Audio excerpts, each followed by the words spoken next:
Good afternoon, Facebook, YouTube, and Twitter. This is Rich again, back for your second video blog of the day for Wednesday, June 17th, 2015, around 3:51 in the afternoon, Belleville, Massachusetts.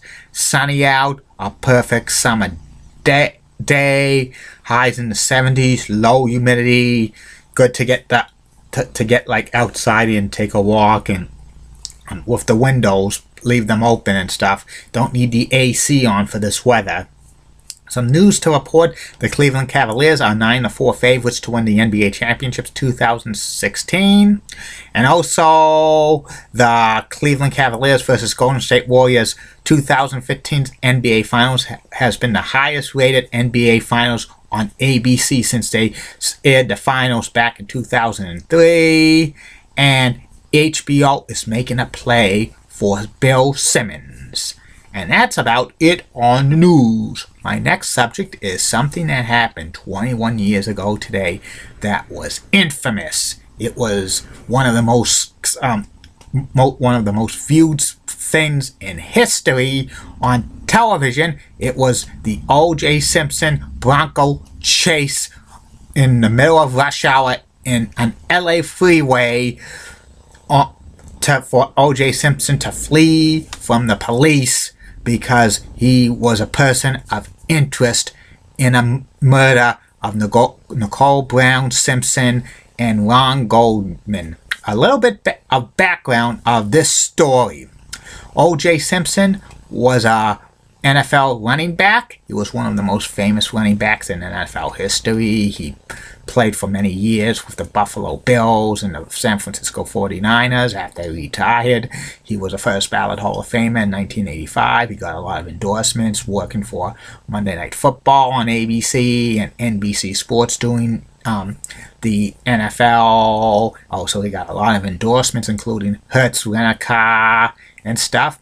O.J. married Nicole Brown in 1985, and they had a boy and a girl, but their relationship was very rocky and stuff. O.J. got arrested a couple of times for domestic abuse and stuff. They divorced in the early 1990s due to irreconcilable differences, but they remained friendly into 1994. On June 12, 1994, Nicole Brown Simpson was with her guest Ron Goldman, and both of them got like murdered around midnight and stuff. Both of them were like grossly, attacked and stuff. Nicole's like throat was slashed, and also Ron Goldman was seriously killed. This hurt as well, and he passed away as well. And O.J. Simpson was actually in Chicago doing a promotion for Hearst Rent-A-Car stuff, but he gets called back to Los Angeles and stuff a couple of days later. And on June 17th, the LAPD wanted O.J. Simpson to turn himself in because he was a person of interest in the murder of Nicole Brown Simpson and Ron Goldman. And O.J. did not want to do and stuff like that. He didn't want to be bothered with this. And in the middle of the day, the LAPD said they put an all points bulletin that O.J. Simpson is a fugitive from the law, and they warned everybody, if you're helping O.J. Simpson, you're committing a crime yet as well and stuff. But then there was stuff that O.J. Simpson's attorneys, Robert Kardashian and Robert Shapiro, got some messages from O.J. Simpson. One was a kind of like a note that O.J. Simpson wrote saying, I'm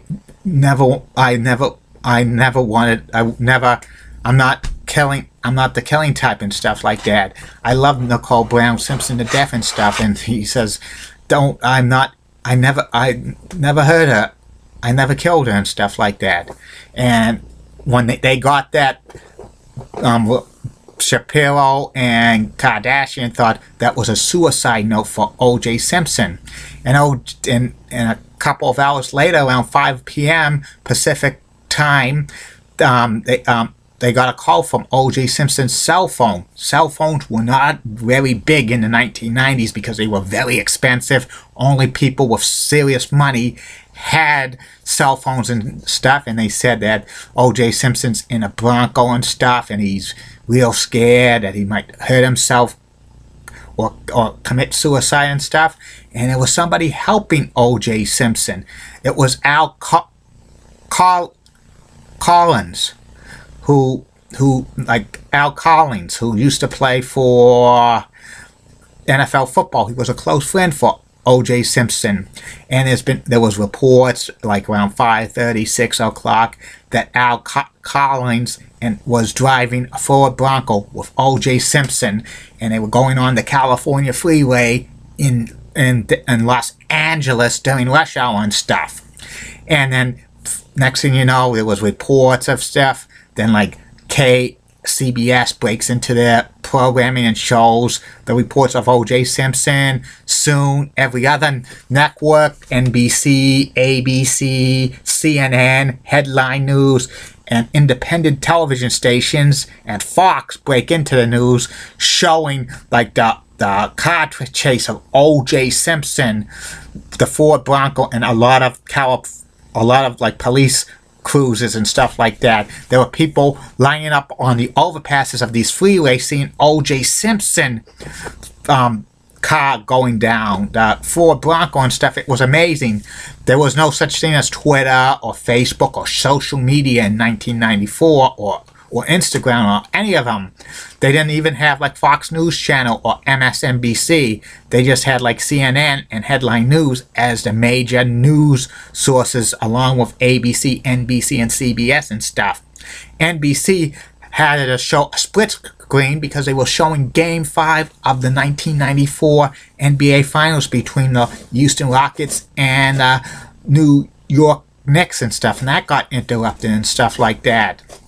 And this Ford Bronco continued until it pulled into O.J. Simpson's house in suburban Brentwood, California and stuff. And they was even saying that Domino's Pizza got a lot of pizza orders and stuff because people were glued to the TV on this. They wanted to see what was the outcome going to be. They said Domino's Pizza got so many delivery orders, it was like the Super Bowl, the equivalence of what they made for the pizza deliveries during the Ford Bronco chase and the O.J. Simpson thing, the kind of the standoff. They made a lot of money and stuff like that, and it continued. Like they showed for an hour and stuff at O.J. Simpson's like Brentwood home. A lot of people were very scared. O.J. Simpson was almost going to kill himself and stuff like that, but he was really talked out of it by his mother, and and plus they're saying what was going to happen to your kids and stuff, and that everybody was waiting for the outcome. But I was really a little scared that they could be finding O.J. Simpson dead if they open up the Ford Bronco and stuff. That was the fear I had when I was watching this stuff. It was 1994, and stuff like this, seeing like somebody, like a dead body on live television, that would give the creeps to everybody and stuff like that. I was really afraid we were going to see that, and a lot of people were, but luckily at 11 p.m. Eastern Standard Time, 8 p.m. on Pacific Standard Time, O.J. Simpson finally got out of his car, the Ford Bronco, and he got arrested and stuff. And what was found in his Ford Bronco was a .357 Magnum and a lot of other stuff, including $8,000 in cash. That's a lot of money and stuff. It took a lot of convincing for O.J. Simpson to turn him in, and a lot of people says he did the right thing and stuff, because it would have been very shocking to see O.J. Simpson, get found, dead. If they opened up that Bronco and found him dead, and they're showing it on television, it would be very, very scary and stuff. And that, I think Shock TV wasn't, thing in 1994 and stuff like that. Was a very scary situation. It turned out to be, you know, O.J. Simpson turning himself in. Eventually, he was booked for the murder of Nicole Brown Simpson and Ronald Goldman, and he went to trial for this. Eventually, he was acquitted of the murder of Nicole Brown Simpson and Ron Goldman, but in the civil suit, he was responsible for the death of Nicole Brown Simpson and Ronald Goldman and stuff like that. And OJ had attorneys paid to defend himself, and it cost him over $8 million, being he got acquitted of it and stuff like that. But seeing that on television, like June 17th, 1994, with that car chase, was a very scary thing that turned out to be, you know, something that turning himself in was the right thing to do for O.J. Simpson and stuff.